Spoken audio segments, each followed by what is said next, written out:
Conoce una nueva forma de ver televisión.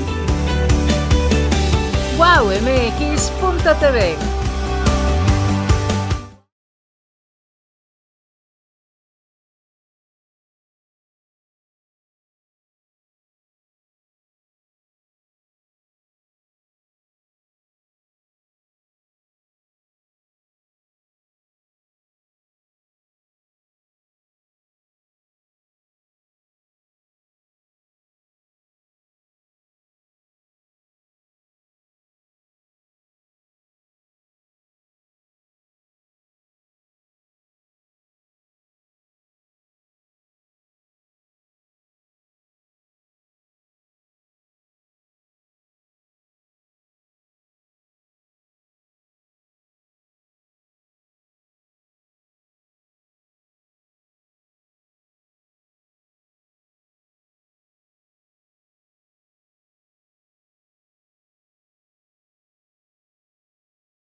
Hola, muy buenas tardes. Muchas gracias por sumarse a la conversación con Buen Día. Como todos los martes y jueves, hoy un poquito pasados de las 7 de la tarde, estamos iniciando este programa, esta conversación. Mándenos sus puntos de vista, sus comentarios. Estamos saliendo por Wow TV, canal digital a todo el país, por Regeneración Plural Sureste y por mis redes, José Buendía MX, por Twitter, Facebook y YouTube. Hoy vamos a hablar de un día muy cruento porque después de pues casi cumplir el año desde aquel ataque de Hamas a Israel, a la población civil de Israel con el secuestro de rehenes que aún tiene en su poder y que desató una guerra, una ofensiva, un ataque de Israel y la invasión de Gaza, que ya ha cobrado cerca de 42,000 muertos, después de casi un año de estar viviendo casi en línea esa guerra. Hoy ha sido un día extremadamente cruento porque el gobierno de Israel ha bombardeado, ha atacado campos de refugiados en Cisjordania, en el norte de Israel, fronterizos con el Líbano, causando la muerte de 18 personas, entre ellos niños y muchos heridos. Pero al mismo tiempo hubo un bombardeo masivo en Beirut, en las colonias del sur de la capital libanesa. Pues siempre se ha dicho que cuando uno entra en una guerra como la que estamos viendo hoy, el desenlace o el curso que pueden tomar los acontecimientos es imprevisible. Así podría haberse aplicado hace un año a este caso y sin embargo, desde que estalló el conflicto entre palestinos e israelíes, lo que apuntaba más bien era justamente a que Medio Oriente se podía enfilar hacia una guerra total como la que hoy empieza a asomar en esa región. Una situación muy compleja que ha llevado incluso a algunas instituciones internacionales a juzgar como crímenes de lesa humanidad los que se están cometiendo en Gaza de parte del gobierno de Israel y desde luego a expandirse la onda bélica con el involucramiento de dos jugadores en esta partida: Estados Unidos e Irán. Irán lanzó un ataque que logró traspasar las barreras defensivas de Israel hace unos días apenas, y en represalia Israel amenaza con atacar instalaciones petroleras de Irán. Esta guerra que comenzó hace casi un año, después de transcurrido este periodo, parece encaminarse justo a eso, a una guerra total en Medio Oriente con un enorme potencial desestabilizador no solo de la región, sino también del mundo, y con una perspectiva de crisis humanitaria que ya estamos viendo en los territorios ocupados en Gaza y en Cisjordania, que avergüenza francamente a la humanidad. Vamos a entrar a discutir este tema y me da mucho gusto que nos acompañe, que se sume Temoris Greco, periodista. Él ha estado pues, en varias oportunidades en este conflicto allá en Medio Oriente, en Israel, e incluso en los territorios ocupados. Ha estado con nosotros en otras oportunidades y la verdad es que lo recibo con muchísimo gusto. Temoris, gracias por estar con nosotros, como siempre, un placer. Hola, Pepe, perdón por la demora, pero ya estoy aquí. No, tranquilo, estamos arrancando casi todos al hilo, o sea que no te preocupes. Emma Landeros, Emma es de Newsweek en español, y también te saludo, Emma, con muchísimo gusto. José Temoris, muy buenas tardes, gracias por la invitación.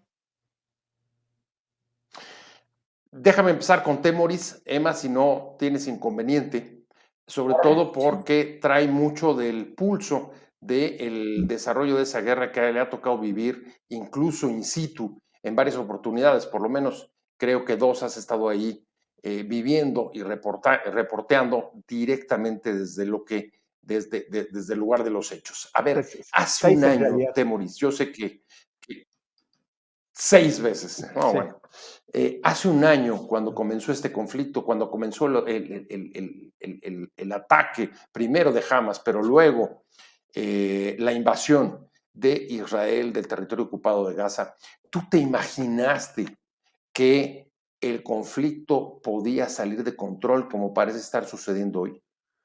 Bueno, el Medio Oriente siempre es muy volátil y Netanyahu, el primer ministro israelí, siempre ha sido una persona extremista.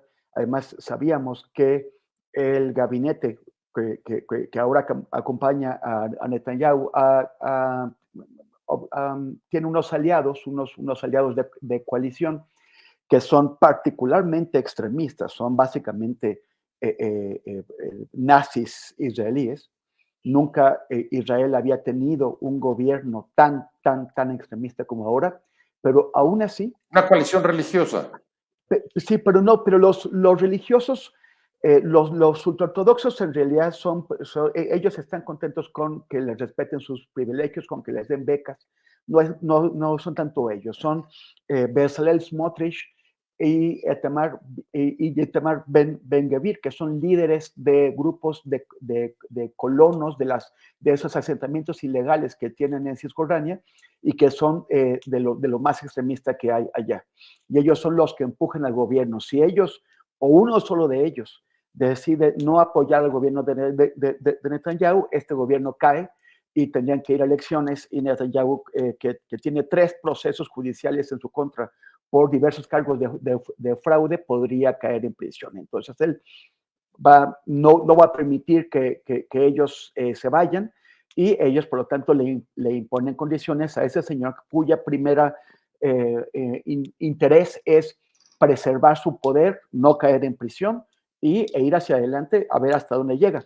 Pero realmente no pensábamos, yo creo que nadie se imaginaba que iban a llegar a los extremos que han alcanzado ahora, porque se creía, o así había sido durante la historia de Israel, desde los años, desde después de la guerra de Suez de 1956, en que se estableció esta alianza con Estados Unidos. Se creía que Estados Unidos podía moderar a los gobernantes israelíes, que podía decirles hasta dónde podía llegar y en algún momento pararlos. Así había sido en el pasado, y lo que pasa es que Netanyahu ya entendió que no es políticamente asumible para un presidente estadounidense abandonar la alianza con Israel o parecer que la abandona o ser acusado de dejar a Israel a su suerte. Y por lo tanto ha ido empujando, desdeñando públicamente a Joe Biden, hablando también de que él preferiría a Donald Trump sobre Biden, y Trump devolviéndole las lisonjas y diciendo que que él permitiría que Israel lidiara con los palestinos como tiene que hacer rápido para que se acabara este problema.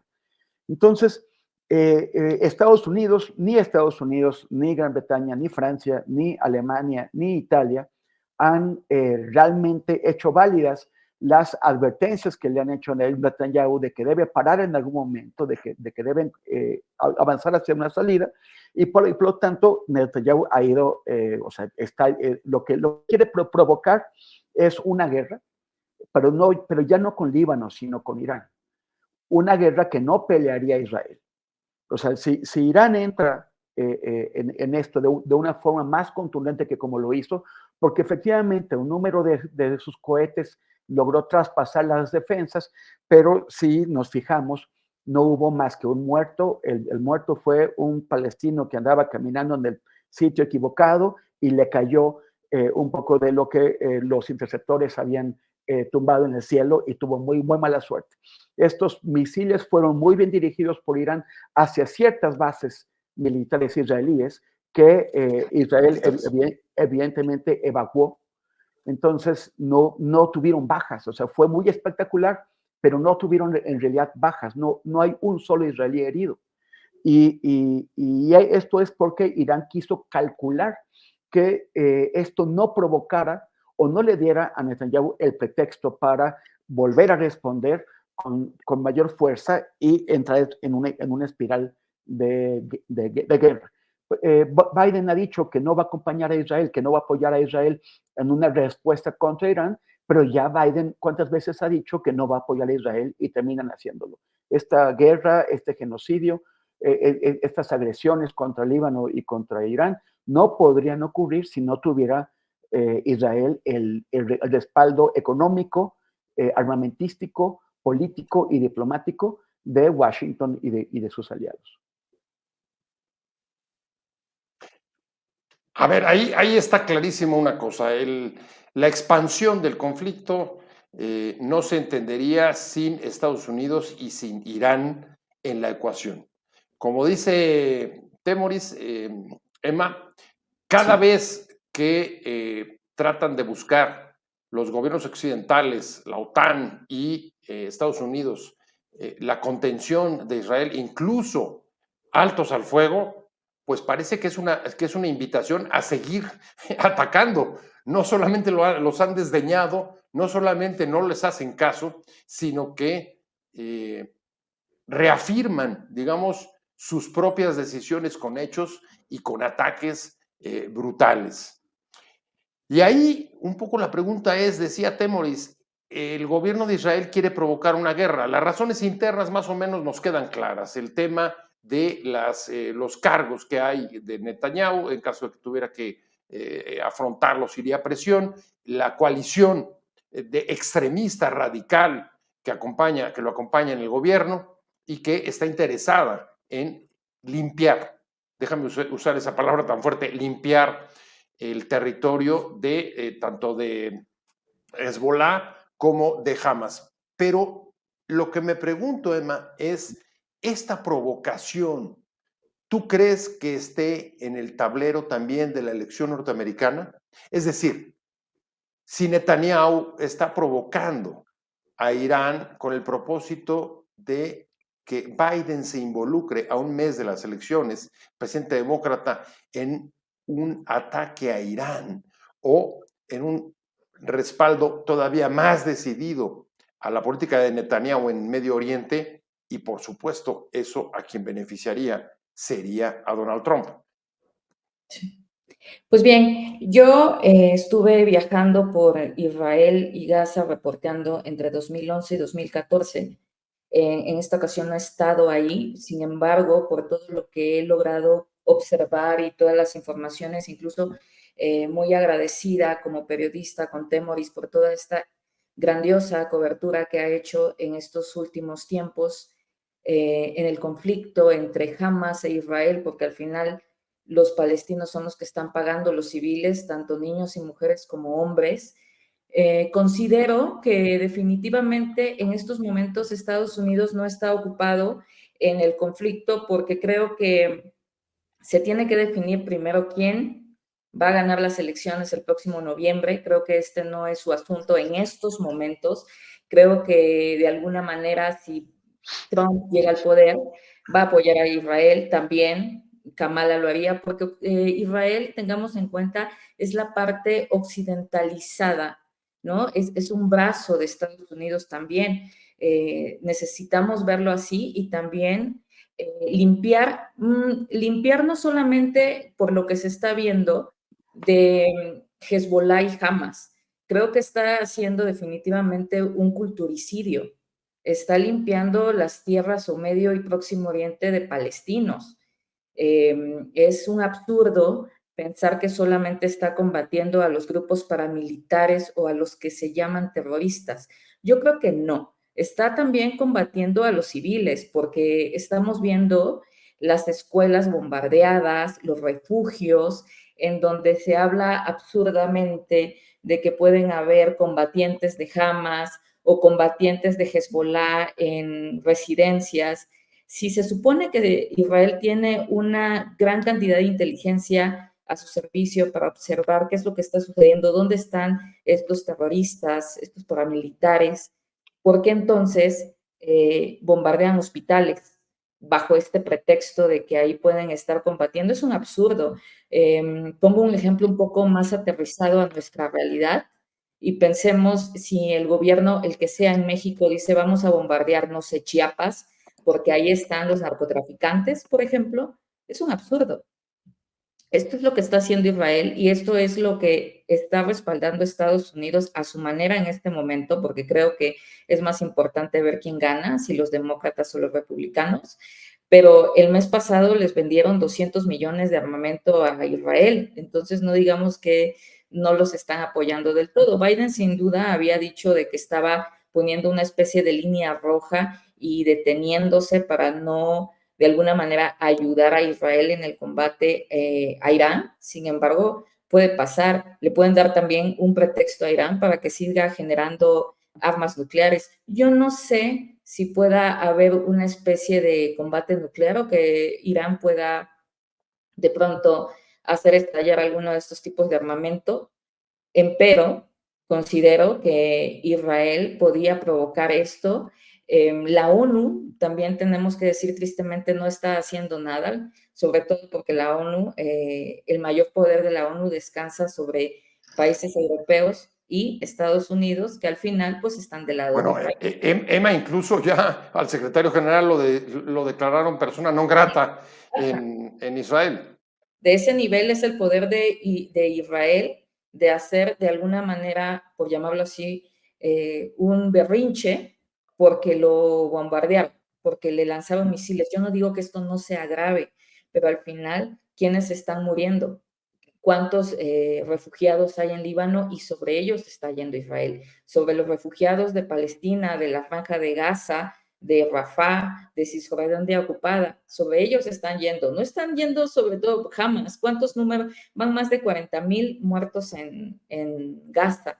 Pongámonos sobre esa idea a pensar de que pues Israel lo tiene todo para ganar y si le lanzan unos cuantos misiles y de estos llega uno, entonces ya persona non grata porque no condenó, lo condenó en la mañana el titular de la ONU y en la noche, por no hacerlo en la noche, entonces Israel lo declara persona non grata. De ese nivel de poder tiene Israel pues sobre el planeta, porque al final las condenas internacionales pues no valen para mucho, sinceramente. Temoris, ¿tú crees que la provocación o que de la provocación que hablas del gobierno de Israel tratando de expandir esta guerra tenga que ver o esté en el tablero de las elecciones norteamericanas? Es decir, mientras más crezca esa guerra, quien tiene que cargar con ella pues es en efecto Biden. Trump se presenta como el que, y así lo dice, yo en cuanto llegue voy a arreglar las cosas y voy a pacificar Medio Oriente, conmigo nunca hubo esa clase de guerras, yo logré pactar incluso con Irán. ¿Tú crees que esto puede ser incluso una operación concertada para favorecer la candidatura de Trump? Bueno, necesariamente está en el cálculo. O sea, Netanyahu sabe bien lo que está pasando en Estados Unidos y tiene que estar en su cálculo. Para los demócratas es un problema grave porque, por un lado, tienen, digamos, su ala izquierda y también esa parte de la gente de la migración, pues son parte de la base del Partido Demócrata. Es gente que, o sea, tanto los musulmanes como la gente de origen árabe, que no siempre son los mismos, son parte de esa base y la izquierda es la que no quiere que haya una guerra o que Estados Unidos esté facilitando, apoyando una guerra. Entonces, pero por el otro, hay un sector muy conservador dentro de los demócratas, muy favorable a Israel, y eso incluye a los lobbies israelíes. Tradicionalmente, por ejemplo, en Nueva York y otras grandes ciudades, el voto de la diáspora judía ha sido demócrata y Trump ha estado intentando robarse ese voto de los judíos y diciéndoles, miren, Biden no los está defendiendo bien.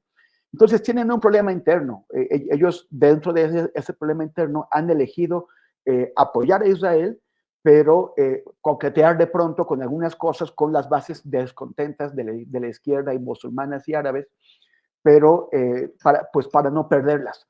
En cambio, Trump él no tiene ningún problema, o sea, siempre él no tiene por qué decir que sería suave con los palestinos o que quiere la paz, él quiere una solución rápida y esa solución rápida pasa por permitir que Israel haga lo que tenga que hacer para aplastar a todos sus rivales. Entonces, y Netanyahu quiere que gane Trump. Cuando Joe Biden fue sustituido, fue reemplazado por Kamala Harris, a pesar de que Kamala ha hecho en varias ocasiones, se ha reunido con esos lobbies pro-israelíes y ha hecho declaraciones pro-Israel. En la prensa israelí era como si fuera el diablo a punto de llegar a la presidencia. O sea, están en pánico con la posibilidad de que Kamala llegue, porque ellos dicen, en la prensa israelí se dice, que Kamala abandonaría a Israel o sería una presidenta anti-Israel o por lo menos la menos pro-israelí entre todos los líderes estadounidenses.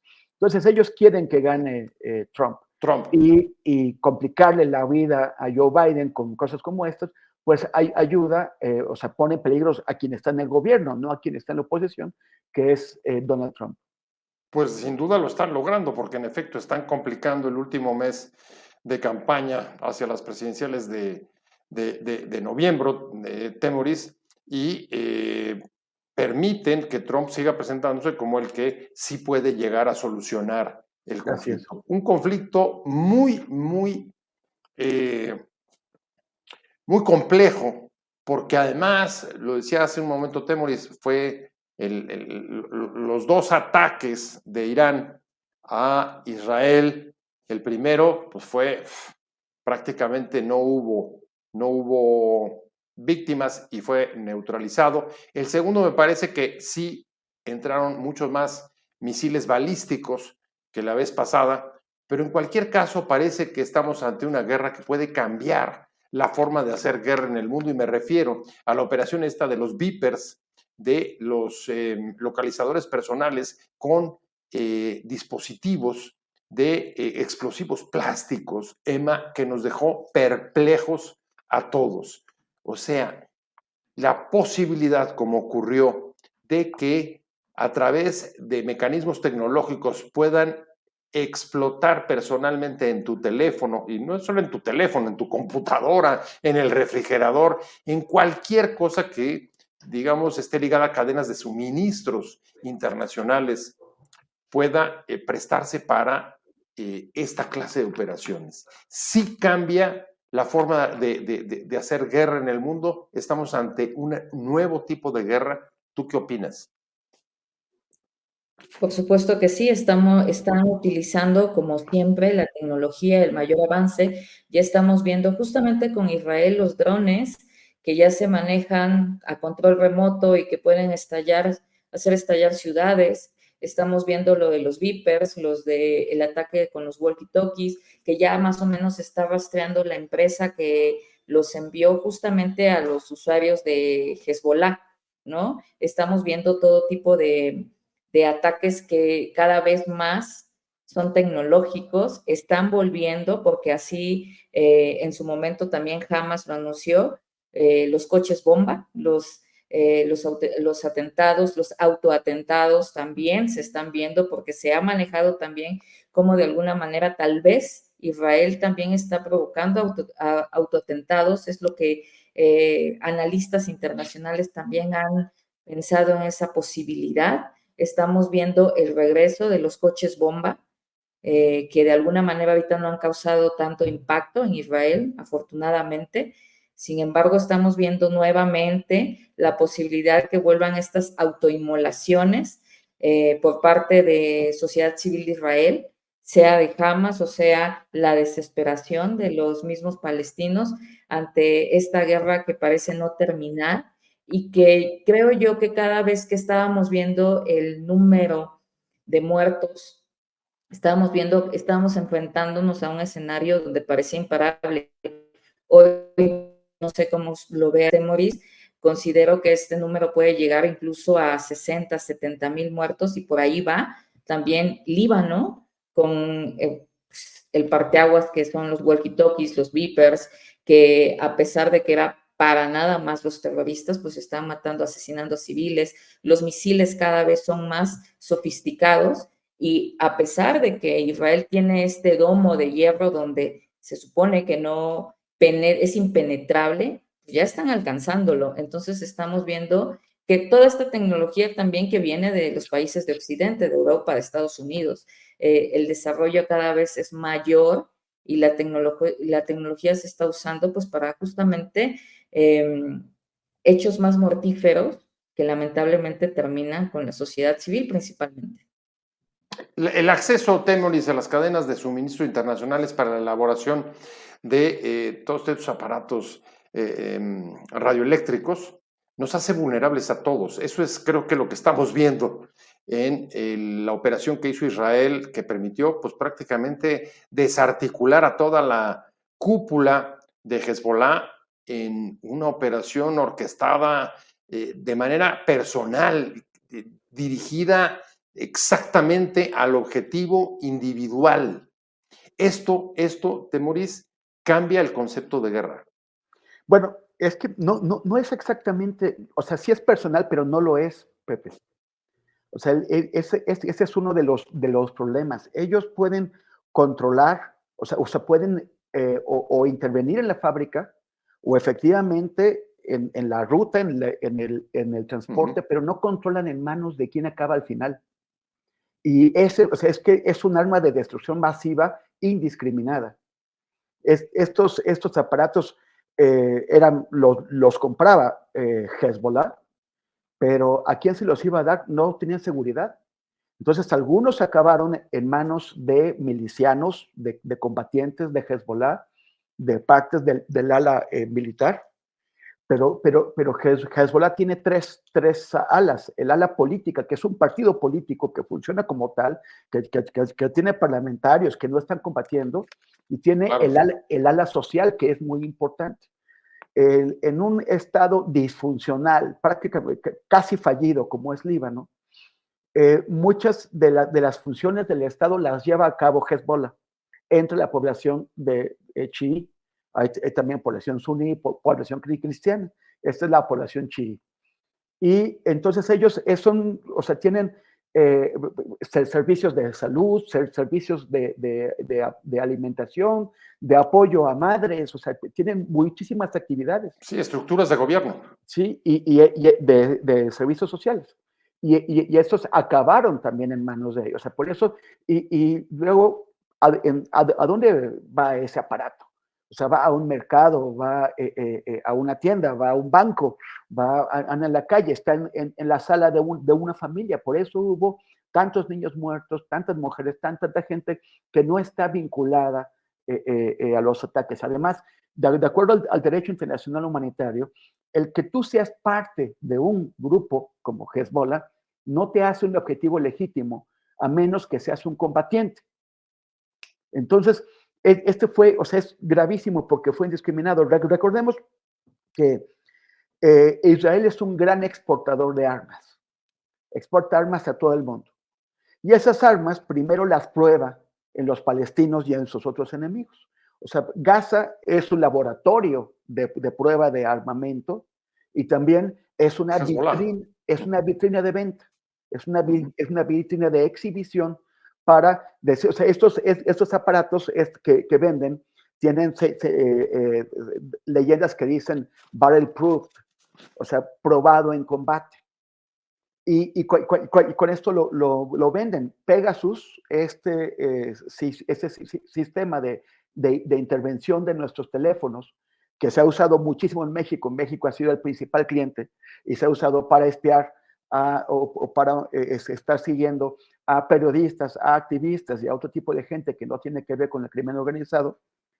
Fue primero probado sobre los palestinos y después vendido al mundo de manera general. Estas técnicas que acaban de emplear con tanto éxito para golpear a Hezbollah, después, o sea, ahora se está probando sobre ellos y luego nos la van a vender a nosotros. Bueno, no a nosotros, no a nosotros tres, ni a Emma, ni a ti, ni a mí.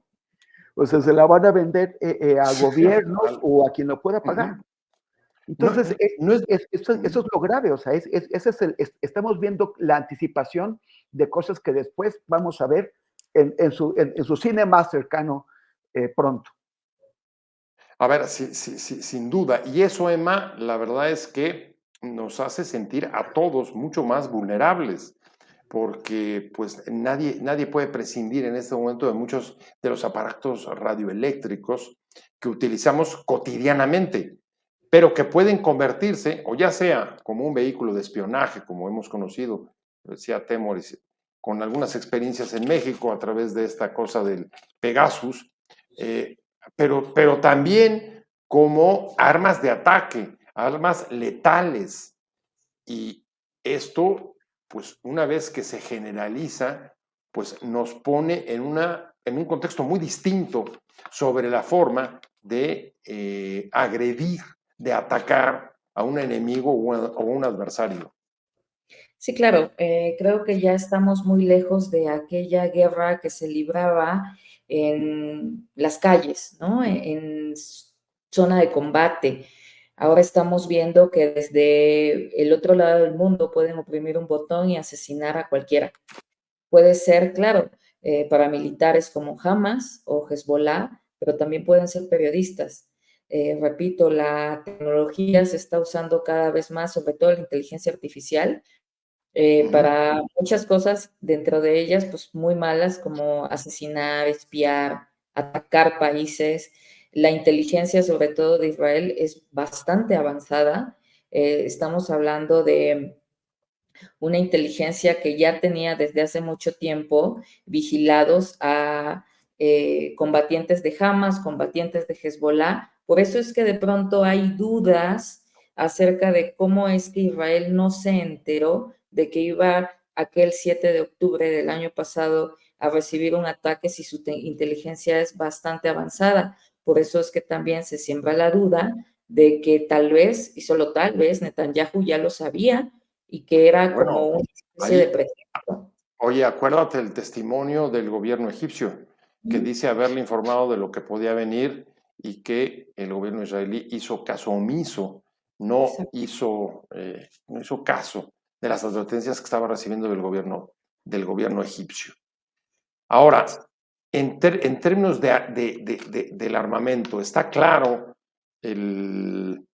la capacidad de fuego que tiene Israel, Temoris. Lo que está un poco menos claro es hasta dónde puede ser el respaldo o la capacidad de fuego de Irán en Oriente Medio. ¿Cuál es la estrategia de Irán? Bueno, este sistema de intercepción de cohetes que se llama el domo de hierro, fue pensado para los palestinos, o sea, fue pensado para parar los cohetes que salen de Gaza, que son mucho más lentos. Originalmente eran artesanales, ya Irán ha dotado a Hamas y a Yihad Islámica de algunos cohetes ya industriales, pero siguen siendo muy pequeños y todavía muy primitivos en relación con los que dispone, o sea, con los misiles de los que dispone Irán. La cosa es, lo que vimos es muchos fuegos artificiales. Y Sí. fue muy impresionante ver cómo caen. Pero no hubo muertos. He estado viendo a algunos activistas y medios de información que han tratado de usar imágenes de satélite para demostrar que sí cayeron sobre las bases. Pero no se ve, o sea, se ven daños muy limitados. Se ve, o sea, son cohetes muy grandes, hemos ya visto las fotos, pero se ven daños en techos de la entrada de un cohete y una explosión limitada. O sea, no son destrucciones masivas como las que sí causa Israel en Beirut, por ejemplo, en el ataque que mató a Hassan Nasrallah, o en Gaza. Entonces aquí el tema es, yo lo que creo es que Irán no podía hacer un ataque similar al que hizo en abril. Lanzó una serie de drones y de drones. de cohetes menores antes de lanzar los grandes, pero le dio aviso a Israel con suficiente tiempo. O sea, todos estos drones y eso tardaron horas en llegar. O sea, hasta aquí en México ya sabíamos por dónde iban esos drones mucho antes de que llegaran. Y los barcos de Estados Unidos y de Gran Bretaña, la defensa aérea de Jordania y por supuesto la Israel tuvieron suficiente tiempo para bajarlos todos. No cayó ninguno. Hubo una niña beduina, que siempre son ellos los que la pagan, que también fue herida por los restos que cayeron de un objeto que fue pero entonces lo que estarías planteando es que Irán no tiene capacidad para... que no ha querido hacerlo. Okay. O sea, Irán no ha querido.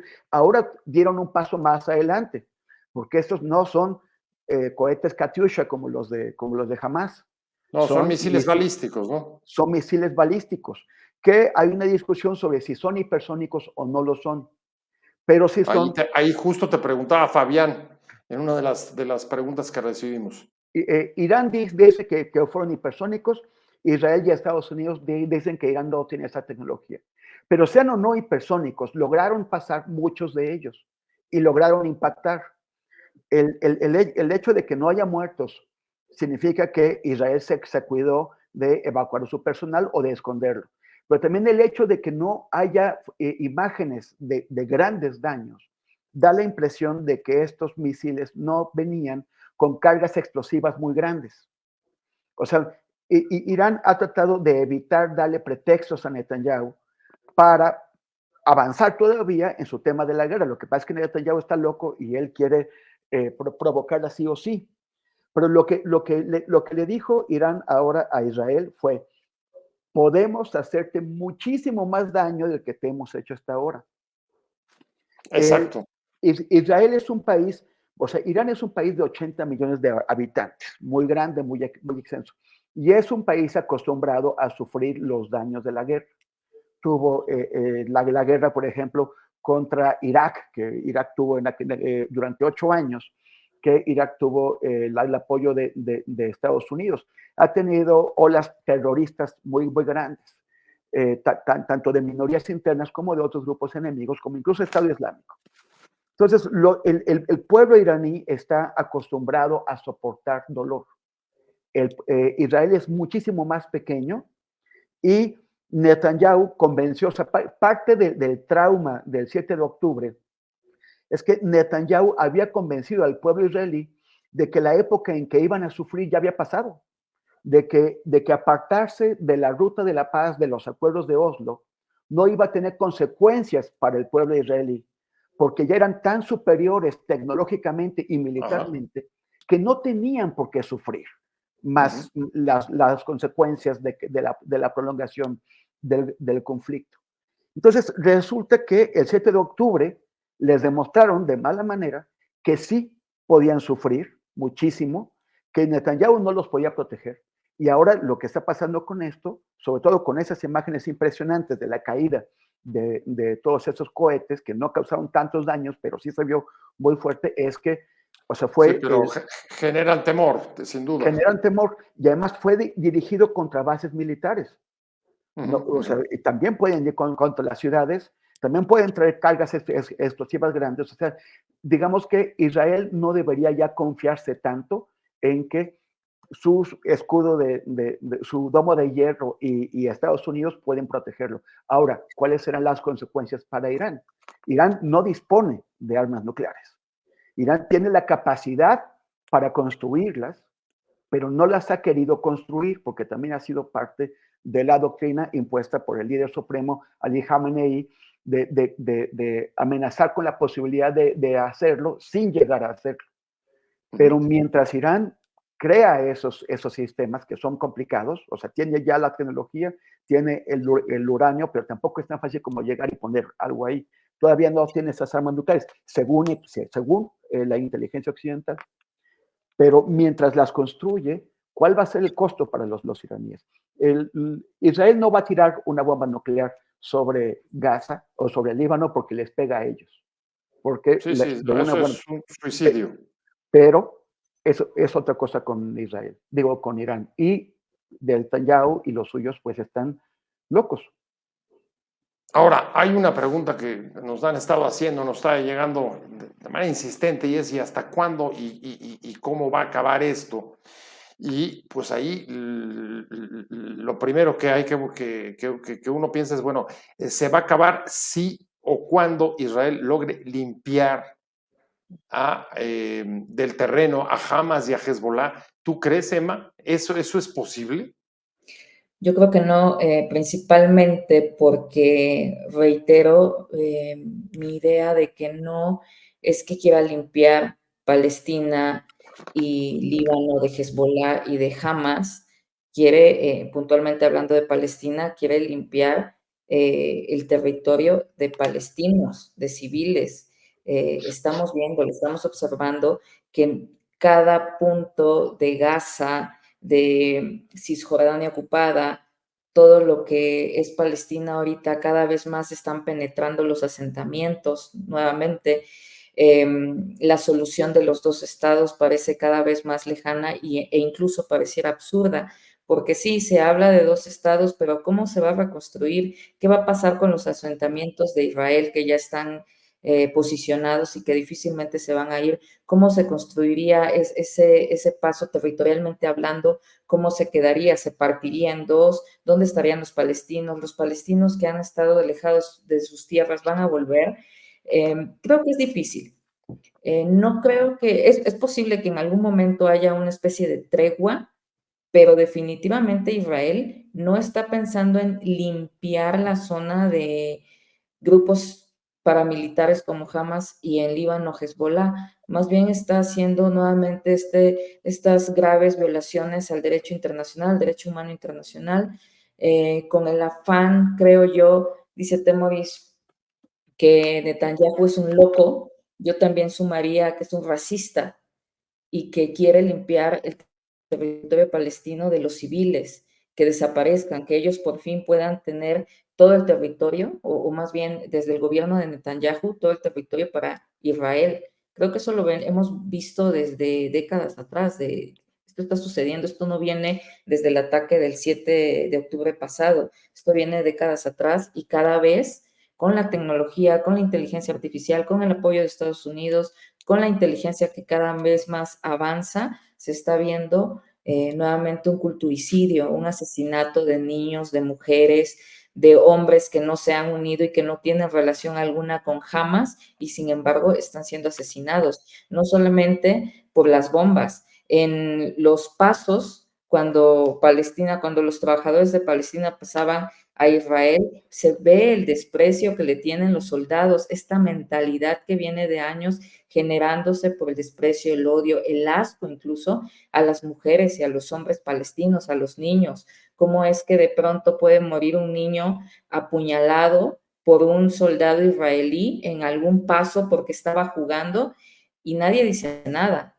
Entonces, hay una imagen que recientemente salió de un caricaturista, no recuerdo de qué medio internacional, en donde vemos también que esto lo está incrementando la prensa, esa prensa que pone todo el foco sobre Israel. Acaban de enviar 200 misiles, lanzar 200 misiles Líbano a Israel y de pronto todo se voltea hacia las miradas internacionales hacia Israel, mientras están matando a civiles, niños, mujeres, ancianos, en Líbano, en Gaza, en el paso de Rafah, y poco se dice de eso, o incluso también hablo de los medios internacionales que dicen, es que esto no da visitas, es que estamos del otro lado del mundo, esto no importa. Creo que todos de alguna manera estamos contribuyendo a que este culturicidio, a esta desaparición de los civiles se haga cada vez más frecuente y con más éxito para Israel. Eso de que solamente estén limpiando el territorio de terroristas se me hace un muy buen pretexto que todos han adoptado y respaldado a nivel mundial. Pues cuando se pregunta a Temory sobre dónde va a acabar esto, sí, hay tres, por lo menos logro ver tres escenarios que se han puesto sobre la mesa. Uno, en efecto, es el de la limpieza, que Emma agrega, hay una limpieza incluso étnica. Otro escenario que Emma también lo menciona, el de los dos estados para lograr una paz duradera, ese viejo sueño que viene arrastrándose esa propuesta desde hace muchos años y nunca se ha concretado y que ahora, dice Emma, está más lejos. Pero hay un tercero y es hasta dónde esto pone también o amenaza, como decía Maciosar en uno de los comentarios que nos mandó, no sé si lo leíste, la propia justificación del Estado de Israel. Ilan Pappé, que es un historiador judío israelí que ha tenido que salir de su país, pues porque las cosas que dice hacen enojar a mucha gente fanática allá. Él cree que el genocidio efectivamente ha despojado a Israel de la justificación de su existencia. Y él piensa que lo que está provocando Netanyahu y su coalición es la desaparición del Estado de Israel. Es una postura que no sé si se puede materializar, porque algo tienes que hacer con 7 millones de israelíes de origen judío que están ahí y que no puedes cometer un genocidio contra ellos. Tampoco es muy probable. Israel ha matado a más de 40,000 palestinos y como pinta va a matar a muchos más, pero son 2 millones. a la fecha. Son 2 millones los que están en Gaza y sería más fácil para Israel si hubiera una salida, una manera de expulsarlos. Pero Egipto, que ya se la sabe, ha reforzado su pequeña frontera de 13 kilómetros con Gaza para impedir que le avienten a los palestinos para allá. O sea, están encerrados. Entonces, la única salida que tiene Israel en realidad es el exterminio y parece muy difícil que lo logre. O sea, siguen siendo demasiados. En el caso de Cisjordania, lo que están tratando de hacer es una bantustanización. Tú te acuerdas que durante el apartheid en Sudáfrica, los bantustanes eran como supuestas repúblicas independientes, que no lo eran, en las que los blancos racistas querían encerrar a los negros sudafricanos para que fueran a trabajar a Sudáfrica, pero pudieran ser tratados como trabajadores migrantes y por lo tanto justificar que no tuvieran derechos con el tema de que no eran nacionales de Sudáfrica, sino de los bantustanes. Bueno, en Cisjordania, donde hay 6 millones de palestinos, quieren quitarles, o sea, expulsarlos de toda la zona rural y encerrarlos en las ciudades. para que esas ciudades que estarían desconectadas unas de otras funcionen efectivamente como bantustanes y poder ocupar la mayor parte del territorio y controlarlos ahí. Mano de obra sin derechos. La otra solución, que, o sea, ya se ha dicho mucho que la expansión que han hecho de las colonias ilegales judías en Cisjordania, lo que está provocando es que no sea viable un Estado palestino, precisamente porque están encerrando a todos los palestinos en los... O sea, ya las conexiones son cada vez más difíciles. No es viable. Entonces, incluso los laboristas que son sionistas, cuando estaban en el poder, les decían a la extrema derecha, la cancelación de la viabilidad de un Estado palestino, lo que nos va a forzar con el tiempo, si queremos ser un Estado democrático y seguir diciendo que somos un Estado democrático, es a reconocer que el pueblo palestino vive dentro del Estado judío y a reconocerles el derecho de voto. Representación política.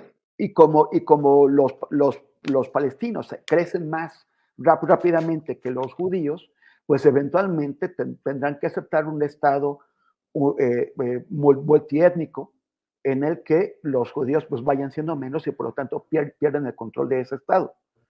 Hay un movimiento tanto entre palestinos como entre la izquierda israelí de que sea un solo Estado donde sea una persona, un adulto, tenga un voto, tenga los mismos derechos. Pero eso significa que ya no había un Estado judío, sería un Estado multiétnico. Entonces ellos acusan a la extrema derecha israelí de haber cancelado la vía de los dos estados y por lo tanto cancelado la posibilidad de que exista un Estado judío. Esos son cosas que, o sea, con el odio que hay ahora, tú vas por allá, hablas con la gente tanto de un lado como del otro, y los odios son mucho mayores que los que había hace más de un año, o los que había hace 15 años. Y eso sin sumar, y me parece muy pertinente el dato que nos daba Macio Sare, pues si los musulmanes, los millones de musulmanes que hay ahí y en todo el mundo, van a poder olvidar lo que están viendo con Palestina. A mí ya se me fue el tiempo, pero les agradezco muchísimo que hayan estado con nosotros, una conversación muy rica, muy triste también por lo que estamos viendo, pero bueno, muchas gracias, Temoris Greco. Gracias, Pepe, gracias, Emma. Siempre. Un placer, gracias, de verdad, que haberte tenido. Y Emma Landeros, muchas gracias, Emma, de Newsweek en español. Muchas gracias a los dos. Saludos, Temoris, que estén bien. Saludos y un abrazo. Muchas gracias por todos sus comentarios. Nos tenemos que ir porque se nos terminó el tiempo, pero muchas gracias a todos sus comentarios. Gracias a Fernando Robles, que es el productor de este programa, el que nos permite hacer la conexión y ampliar esta conversación. Nos vemos la próxima semana, el martes, como todos los martes y jueves acá en Conversando con Buen Día. Y mientras tanto, hasta luego, buen fin de semana. Adiós.